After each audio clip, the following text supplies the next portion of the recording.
This message is brought to you by SINGERonline.com, and what we're going over is the insertion of a bobbin case in a Singer 1. It's one of the newer machines, and this is the bobbin case.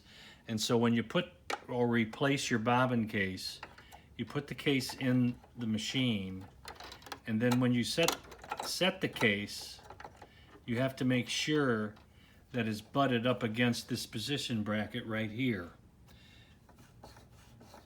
If it's not butted up against there, it's going to jam when you put the plate on. When you put the plate on, you want the case to be floating.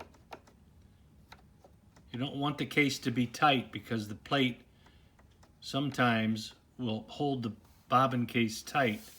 So you want it to float and move just a little bit for thread clearances. And that's the extent of this video.